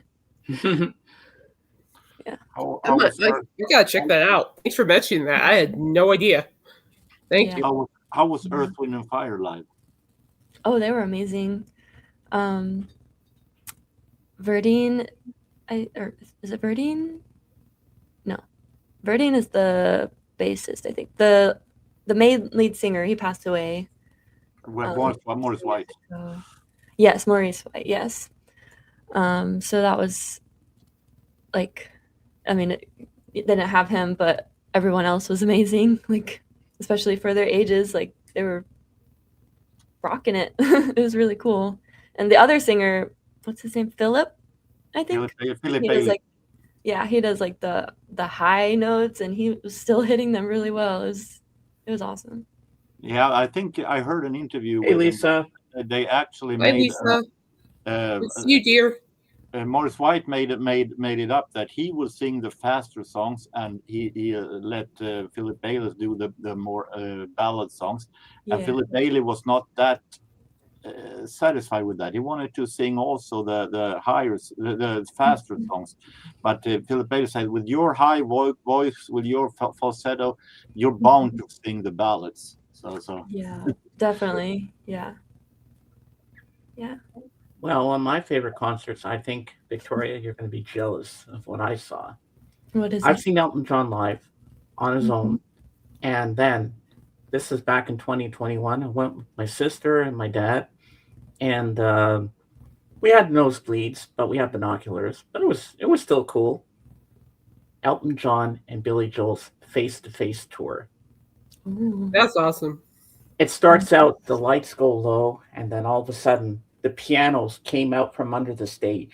Mm. And then Elton was on one side and Billy Joel was on the other side. Elton would sing a Billy Joel song, and then Billy Joel would sing an Elton song. So they're going back to back, face to face, and then they split up. And Elton did the first part of the show, and when he sang "Tiny Dancer," I was bawling my eyes out. I love that song. It's one of my favorites. And he did Crocodile Rock, and he did Benny and the Jets. And to end off his set, he did Saturday Night It's All Right for Fighting. He had everybody get up on their feet, so we're all dancing up on the stage up there and everything. And we're all going, Saturday, Saturday, Saturday. And then all these balloons came down from the ceiling. It was so cool. Then we're pushing balloons around, and then Billy Joel did the second half, and my dad said, well, Elton John's a tough act to follow. And he was. Yeah. Oh my gosh. But I noticed one thing about Billy Joel. He doesn't sing the chorus of Piano Man. He makes the audience do it. Oh. So we all had to sing us a song, you're the piano man. So we're all singing the lyrics, but he did all the verses, but when it came to the chorus, he pointed to us and we all had to do the chorus. That's cool. I don't know why he doesn't want to sing the chorus anymore. Then he did Still Rock and Roll to Me. I love that song. Most likely because it's become such a fan hit that he doesn't want to spoil it for other concerts also. So he made it a tradition. Yeah, let everybody else sing at the top of their lungs. Yeah, and he sang For the Longest Time. Oh, for the longest time. I love the harmonies in that piece. Yeah. When I saw Elton John, Go ahead. When I saw Elton John, we got there a little bit late, so I think we missed like the first song, and I think he played Benny and the Jets because I didn't hear him play it. But we walked in and he was playing Saturday Night, and like right when we walked in, like I just started crying. Like that's not a song that you would typically cry to, right? But no, like I just like saw him performing and like at his age, like, and just how iconic he is, like for so many years. Like I don't know, like just walking into that room like just made me really emotional, and I just started crying. Like, well, it's so good. You know, for me, like Elton John is a timeless classic. Mm-hmm. I mean, you won't talk about inventor of music. He's kind of like David Bowie. He was the inventor of music and so forth. And then there's Elton John, and he was definitely helped out in that. I guess you have to say a little bit experimental too, because he had his own style. Yeah. Like from Rocket Man, Benny and the Jet. Then you'll switch things up to like a song for Princess Diana, Candle in the Yeah. Wind. Goodbye England's Rose. There you go. Or the Lion King song. Do you feel the love tonight? Can you feel the love tonight? Yeah. So, and what I really like about Elton is that he's just everywhere with his music, and that's awesome. He doesn't stick to one thing. He's always kind of like always managed to spread it out a little bit in a very simple way. He had a period around from 1992 when the One came, and all the way, I think, entire 90s, when he only did those big ballads, big ballads. And there's nothing wrong with this hit song. I mean, Can You Feel the Line Tonight, Circle of Life, great songs. Circle of Life, yeah. But the album, I remember then hearing the album, the One from 1992, and it was in 85% only those big ballads, and it became so boring. It should have been. It got stale for a while in the same style. That he needed to do something more that reinvent himself, and I think he managed to do that in the end. Yeah, definitely. Well, there's 3 songs of Elton John that I'd love for you to learn, Victoria, because I think you have the voice for it. One's called Border Song. That's a good one. Mona Lisa's and Mad Hatters. Yeah. Oh, I like that one. And One Day at a Time. I don't think I know he that sang one. which he sang with John Lennon. Oh wow, nice. I'll have to listen to that. Oh, what happened to Kate? We lost Kate. Oh, don't tell me StreamYard kicked her out again. Yeah, this is going well. This is going very well. And I like having Jorgen and Kate up here because they're knowledgeable about music, so they're kind of helping me along too. But I'm doing good. Yeah. Hey, this is my 6th time doing this, so I'm old hat at this, but I'm doing very well. I'm not nervous or anything. I hope Kate comes back and tells us what happened. We'll be back. Yeah. Have you ever done a whole opera? Yes. I've mostly just in the chorus. I've never really had like a big opera role. But I was in the first opera I was in was La Traviata. Ooh. And then I did Romeo and Juliet, Falstaff. I did A Midsummer Night's Dream. That was really cool. Shakespeare. A couple others. There's like a shorter one. I can't remember what it's called. I did a really cool micro opera called The Seance, and it was like a 20-minute mini opera. Here, I'll put the link out for you again, Kate. Yeah, and it's like about these people doing a seance, and the voice of the dead is the character that I played. Oh, wow. And like haunted them. It was so cool. So you're like the ghost. It was very like spooky, weird music. I loved that. That was one of my favorite things I've ever done. Yeah. Wow, that's amazing. Have you ever done the opera Madame Butterfly? I've never done it, but I've listened to it. I actually have the vinyl, the records of it. I was listening to it the other day, actually. There's one piece I love on that is the humming chorus. Yeah. It's beautiful music. Something like it's kind of a terrible story, but it's beautiful music. It is. Okay. It's a lot of operas, though. A lot of the StreamYard in timeout. It happens a lot, Carbo. Don't worry. Here, she's back. Kate is back with us. Oh, good. Now it's buffering. Come on, Kate. You can do it. There you are. I don't know what happened. I didn't touch anything.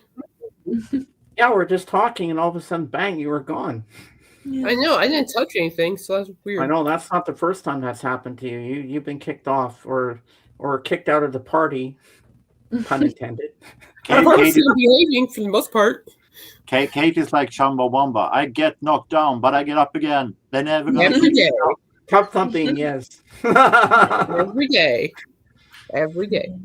Now, okay, I've been dying to know about my favorite song, Be Free. Mhm. What inspired you to write that, and what is the song about?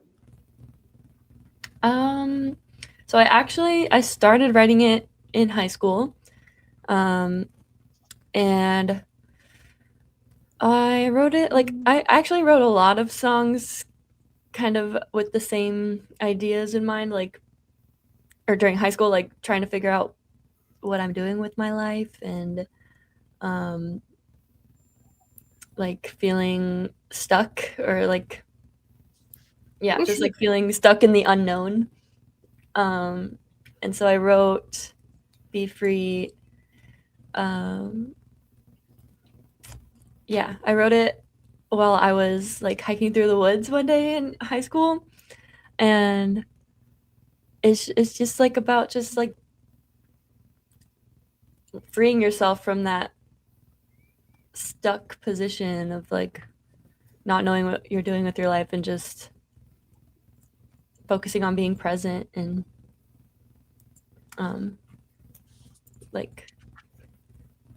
just not worrying too much about the future and just being present in the now and letting yourself be free in that way.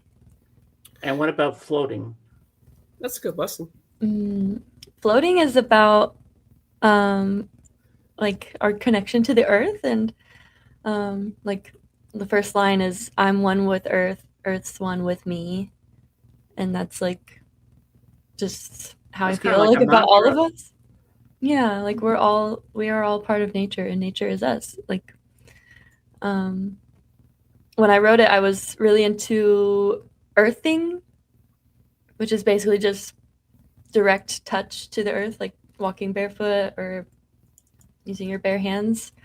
And there's just a lot of healing that can come from that. And the song is kind of based on that, how the earth heals us and how we are one with it. That's cool. Yeah, because she sings in the song "Floating Through the Energy." Yes, Carmo said, wrote Be Free while hiking and found the cover art while hiking. I feel like we need to go hiking more often. Yeah, hiking definitely. Just being in nature in general is very inspirational for me too. Oh, nature's stunning. When you actually pay attention to it, it's stunning. Yeah.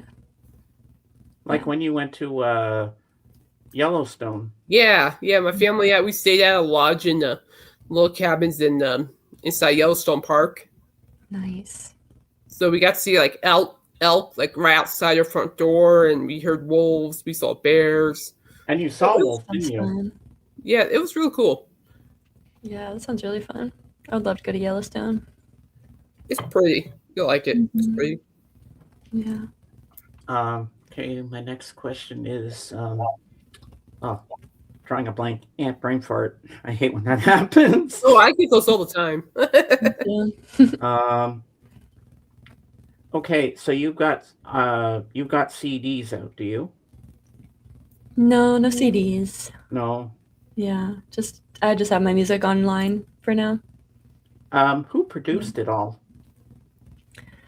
I produced all of my music except for Be Free. Be Free was produced by Tonic Dominant Music. And Kicked Out of the Party was produced by my friend Mad Commander.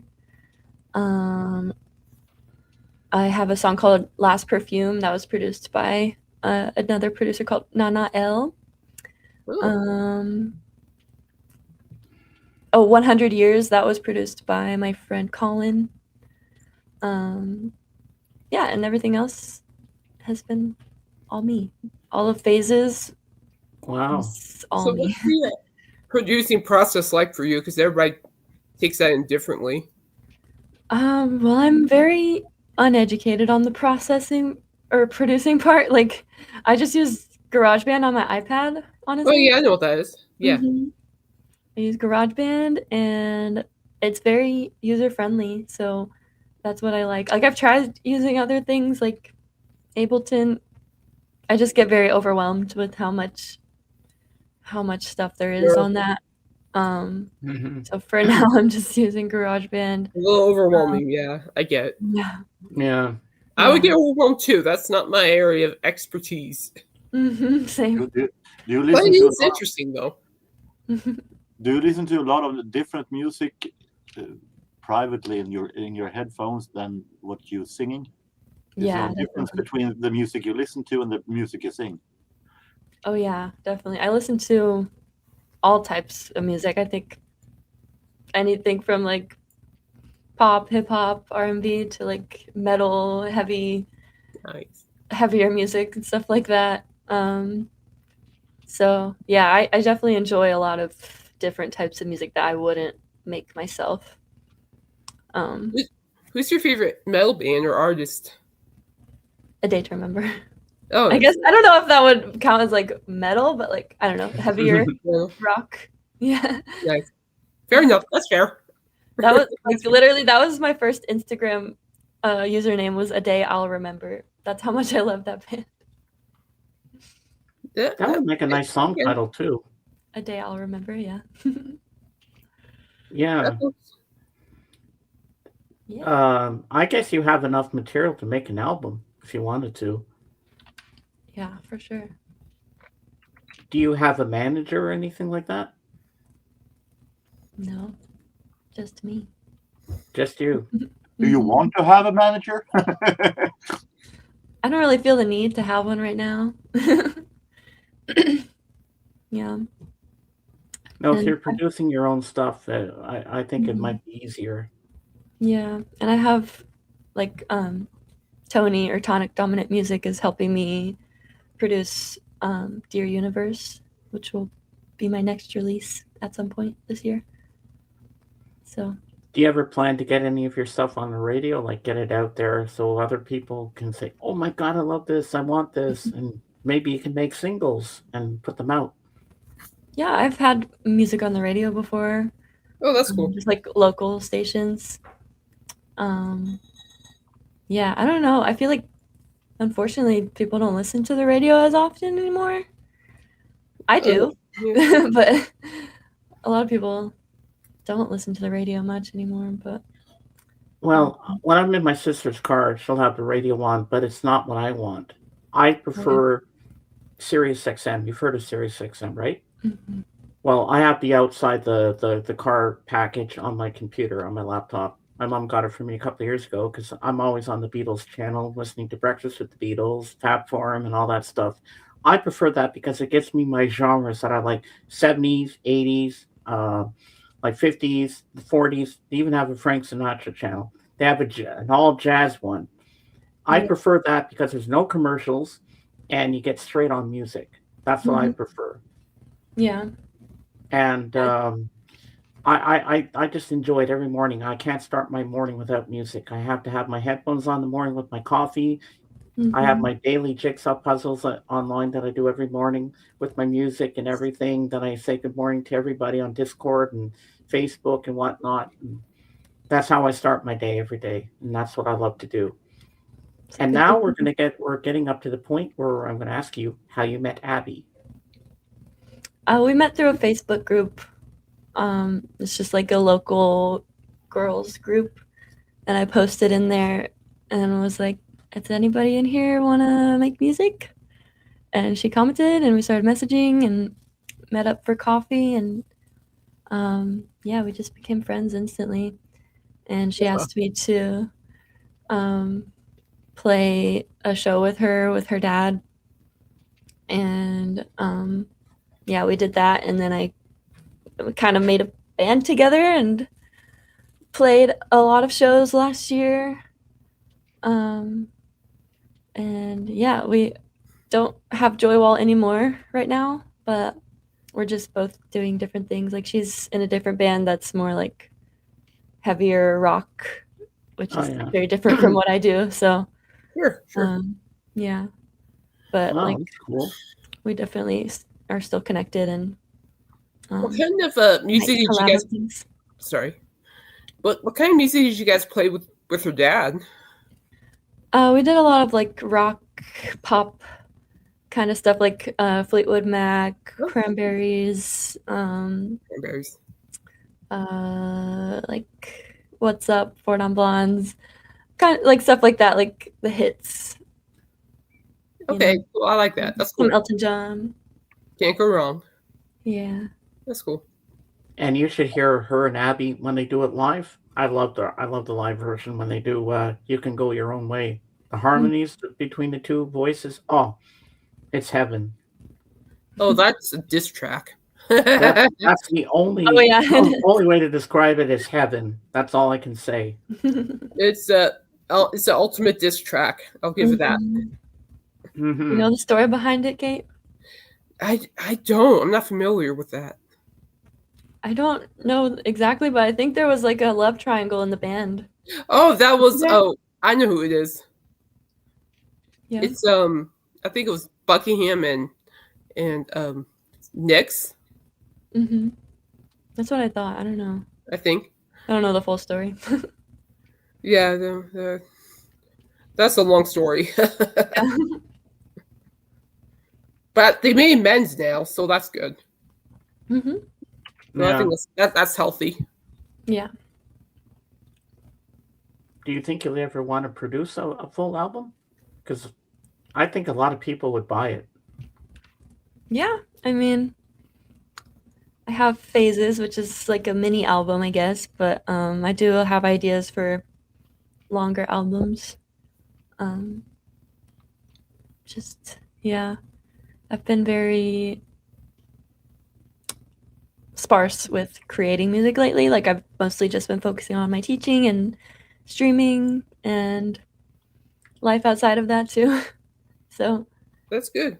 but yeah, How many years have you been teaching lessons for music? I started in 2020 during the pandemic. Wow. 6 years. Yeah, started online. You And- said you were 27 now. Yeah, I'm 27. You started to teach then when you were about 21. Mm-hmm. Yeah, Very young to become a teacher. Yeah. Yeah, my first experience was there was like a local rock summer camp for kids, and because of the pandemic, they did it online. They asked me to be a vocal coach for that, and so I did that. That was very interesting, teaching online for the first time, but I figured it out along the way, and after that, I decided to open up my own private online studio, and so I started teaching private lessons online, and I did that for a few years, and I got a job at teaching in person at a school. Excuse me. I used to live in North Dakota for a little bit, so I started in person teaching there. Now I'm in Missouri, and I teach at an in-person school there too. Ah. Yeah, Carbo said I would love a re-release of Phases with the cleaner production. That's the thing. Like I produced Phases myself, but it's very amateur production. It needs to be remastered. Yes, it needs to be probably just redone in general, but I did my best, and I was passionate about it and put it out there. Yeah, your best. That's what counts. Mm-hmm. Oh yeah, definitely. Yeah, exactly. I recorded some of it in my car. Oh, Really? In my aunt's basement. Ah. That's so cool, though. So what came first, your YouTube channel or Twitch? YouTube. And what inspired you to get YouTube going?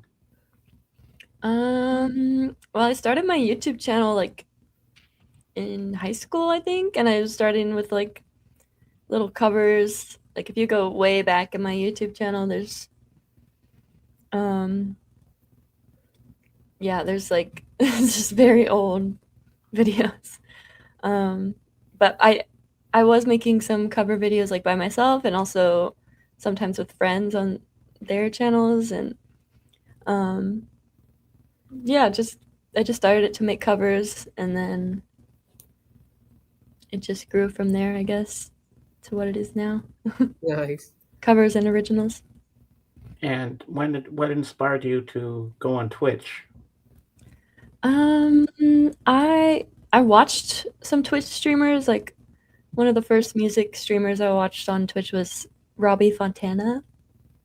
Have you heard of him? No. No. He's great. He's a pianist and singer from California, and yeah, I watched him a lot with my partner Giacomo, and yeah, I thought it was really cool, and I liked the community of Twitch. Yeah, I wanted to try it. community for sure. It is very cool. Yeah. Yeah, it was definitely a lot of trial and error with streaming, but Well, it's a never-ending learning process. Well, I think that's for any kind of streaming platform. Really, there's always a trial error process, no matter what. Yeah, Definitely. yeah. So what was the first year you started Twitch? I think 2022. I know I did. Okay, so my first stream was, I believe, FaZe's first birthday, so 2023. No. Oh my gosh, time is hard. Yeah, I did one stream and it was okay. I did an acoustic part where I was just like playing my ukulele and singing, and then I did the second half electronic, trying to sing with backing tracks, but I didn't figure out the sound settings completely, so the backing track and my voice were off and it was a mess. So that was my first stream, and I didn't stream again for like a year after that. I just did it just to try it out, and then I came back to like actually try to do it consistently, mostly to keep myself accountable with practicing, because before I started streaming on Twitch, I struggled a lot with motivating myself to practice music. I guess that's just something I've always struggled with since I was a kid, not wanting to practice. But like now that I have Twitch, like I could go on there and like it's fun. Like I have people chatting and interacting, and like it's not like I'm just practicing to practice. I'm practicing to build community and help myself and others too. So. And look where you are today. Look at all of us coming to see you. We always look forward to your streams. You're like family to us, Victoria. Yeah, thanks. We all love you so much, and she's amazing. Kate, you have to come to our stream, and Jorgen, you have to come. I haven't been on Twitch for a while, so this would be a good reason to go on Twitch. Yeah, you can make yourself a Twitch account, Jorgen, and come to. Oh, I already have one. Take it slow. Now I got in a Discord account. I'm a slow man. Let's move slowly. Yes, step by step. Because she has some Fleetwood Mac songs you might want to request too. Nice. Yeah. So, Jorgen, I know this is not your interview, but what made you decide to get Discord? Because you surprised me that you got one. I hate Discord. You mean me? Yeah. You. I just felt like, well, there are vinyl community members there, and there were other streams channels I've heard of that I wanted to look at. So I felt like, well, if I don't like it, I can just quit using it. So hell, why not? It doesn't hurt to try. Yeah. Yeah. And I feel like I can't be everywhere, but well, okay, let's give it a shot. Very true. Yeah. Kate, you said you don't like Discord, Kate? No, it's mean. It's. I was in this internship. I'm back in journalism school, and I just never understood the whole thing. How many tabs do they have? They have like tabs. You go here, then you go here, you go here. I get lost. I get mad. I throw a hissy fit. Yeah, I just quit. I get it. Sometimes it can be overwhelming. Not gonna lie. Exactly. It's not my thing. James like, oh, you gotta try. I'm like, I have very limited P's and Q's now. Well, two of my friends made me my Discord last year, and then they threw the keys at me and said, "Okay, now you're in charge. You're the administrator. This is all yours. Go for it." To be honest with you, I don't know what the hell I'm doing half the time. Just wing I it. always have to ask my friends to say, "Can you fix this for me in my Feels like me every day. server? Because I don't know what I'm doing here." I mean, I can do certain things, yes. I understand most of it, but not everything, because it can be hard for me at times. I And found with it a my little complex, to be honest with you. and with my anxiety, That doesn't help either. it's not No, good. It's it not does not help. healthy, but I try. Mhm. I do the best that I can. As long as you're doing And both, I mean, really. another person I follow on Twitch, her name is Katie O'Flaherty. Have you heard of her? I don't think so. Oh my God, she has the most beautiful voice, just like you. And I could see you doing a collab together because your voices would blend perfectly together. And every time I go in there, she knows exactly what song I want. I have a favorite of hers, but it's not an original. It's called Lady of Knock. It's an Irish hymn. Ah. And only her version I like because it makes me cry. And she's really from Ireland. And I love her accent, and she's such a great singer. She was live the other night, and I missed her stream again. But like to request a song in hers is a little harder than what it is for you, because it's easier in your channel. And I can't remember how I stumbled upon your channel. Maybe I came in from a raid with someone, but I forget who it was. I think it might have been Lottie Gaines Music. Do you know her? Oh yeah, yeah. I love Letty. She's great. Yeah, but Mhm. I lost some friends. I'm going to say this out loud. I want everybody to know I lost some friends on Discord who are really close to me, and they betrayed me. Because one of my friends, Roxy, she had an obsession with Brawl Stars. It's some video game. Then she had Fortnite. And she was buying all these skins. She was buying ridiculous stuff she didn't even need. But that's addicting. And I was trying to keep her on the straight and narrow. You're wasting your money on this. And then she said one day, "Oh, James, you make me feel uncomfortable." And I was only trying to give her good advice. And then they all blocked me just because of that stupidity. You know, that really hurt me. Well, And I did nothing wrong. All I was nice to them all. I treated them with respect, and that's the way they just threw the book at me like that. And I didn't deserve that. But now I know who my true friends are, all of you. of course. You guys are here for me. You care about me. You know the good person I am. You know my heart. And this means you too, Victoria, and your group. You Yeah. guys are everything to me. Well, we love you. Hey, I may not have a girlfriend, but I got amazing friends. That's the spirit. That's the spirit. Yes. It's like what I'm learning is, you know, I may not be married. I mean, I'm not married either or doing that stuff, but you know, I'm blessed with what I have. Always be blessed with what you have, because there are a lot of people who don't have what you have, and sometimes people don't even wake up the next day. So be blessed with what you have. Yeah. We all stand together. Yeah, that Paul McCartney We piece, are the frog song. family. Okay, Kate. Supercalifragilisticexpialidocious. Under the eye. Oh, nope, not doing it. That's some of our inside jokes. That's our banter on our stream. You think we're angry with each other, but we're not. We do it for fun. No, we're not. We're family. We bicker. We It's bicker family. with each other, but it's hilarious. And you should see our friend Michael Nolan. Oh, Kate rips into him every time. He starts it. Just saying. Well, yeah, but you kind of instigate it too, Kate. sometimes. All right, people.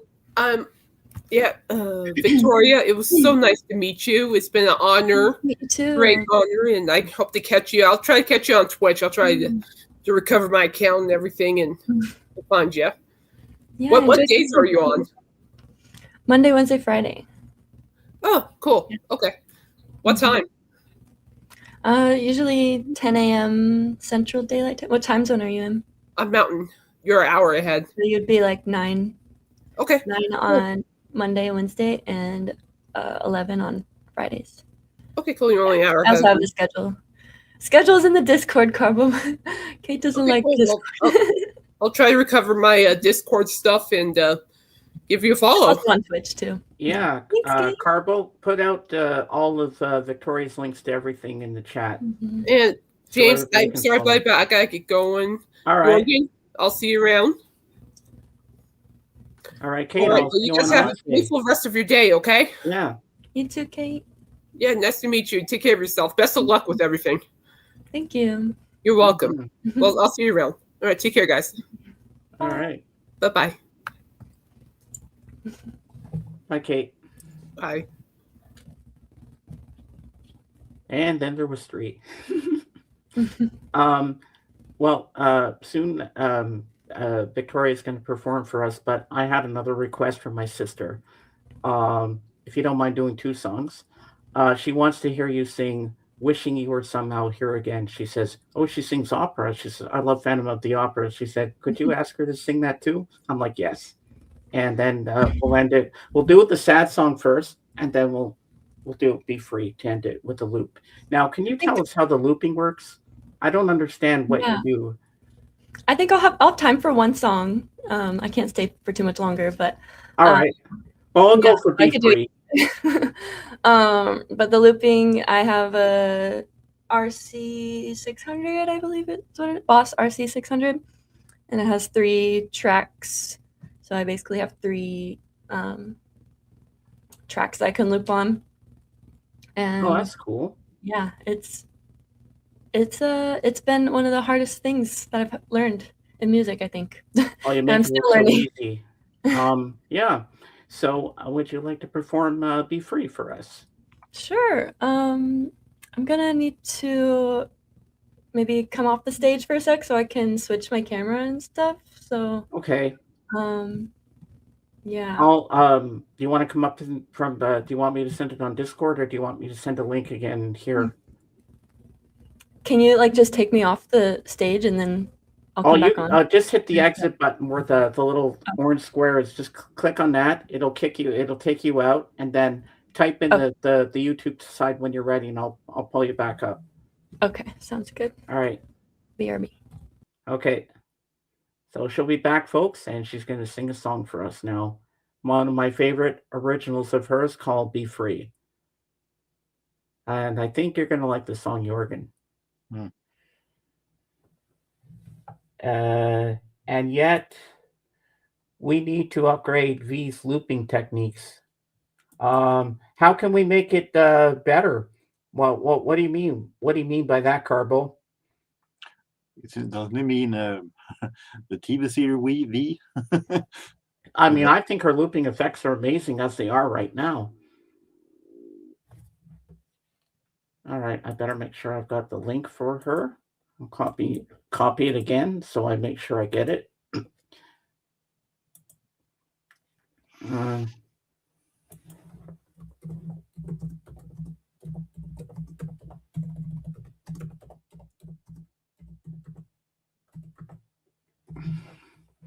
Yeah, I think that went rather well.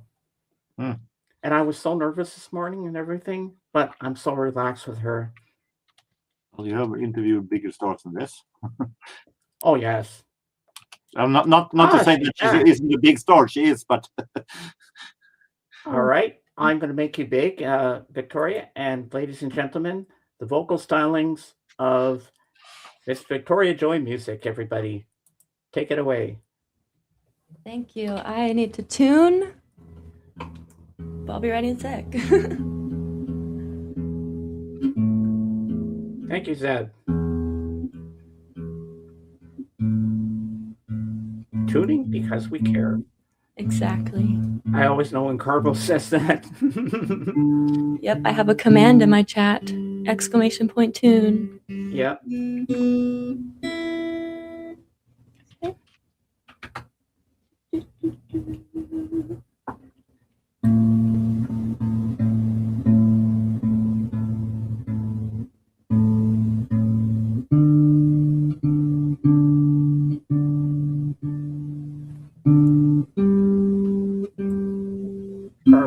there are really intricate looping stations, and I think Dee would make excellent use of it. Techniques weren't meant as her capability, I meant her hardware.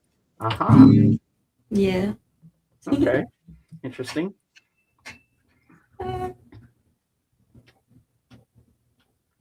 All right. Whoa. Oh, no. Hold on.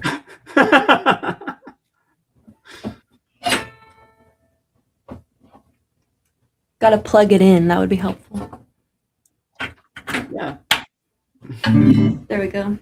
All right. Hear that? Yep. Okay. All right. Get a little reverb going.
Sorry, Christor, I don't have any emotes.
Walking up to the wooded forest, looking up to the highest tree, strolling around with my bare feet on the ground, screaming, I want to be free. The sun is out for everyone to feel its warmth, so come on people, get out of the dark. Come follow us, we will lead you to where you've been waiting for. Freedom, freedom, let us be free. Freedom, oh freedom.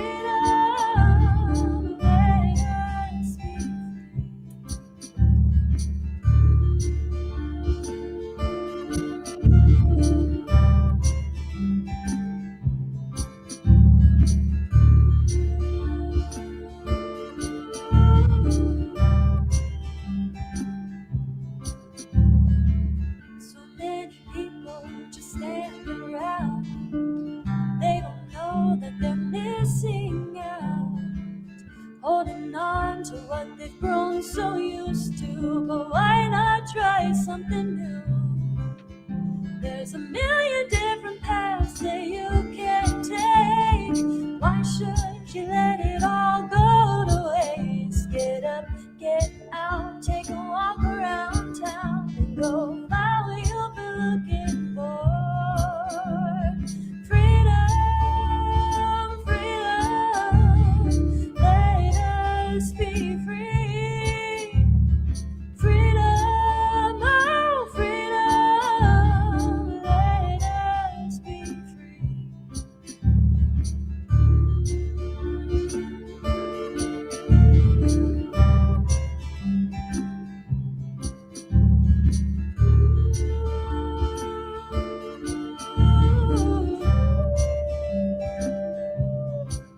Free yourself from your thoughts, free yourself from expectations, free yourself from what doesn't give you motivation. You are a star shining through the night. Free yourself from the dark, let your light shine bright. Free yourself from the dark, free yourself from expectations, free yourself from what doesn't give you motivation. You are a star shining through the night. Free yourself from the dark, let your light shine bright.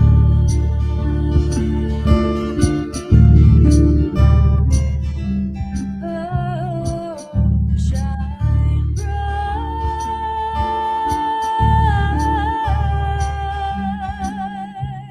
Oh, freedom, freedom, let us be free. Freedom, oh freedom, let us be free. Freedom, freedom, let us be free. Freedom, oh freedom, let us be free.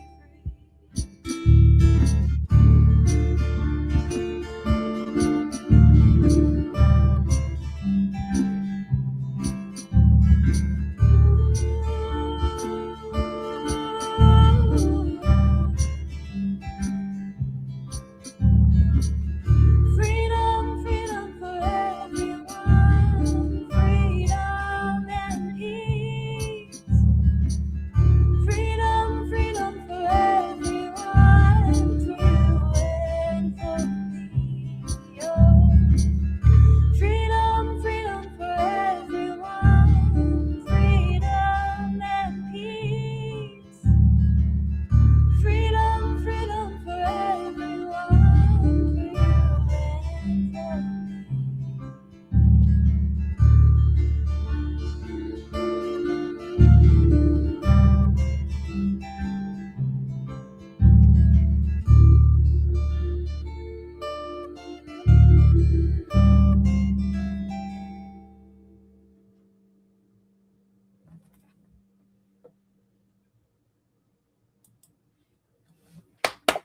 Woohoo!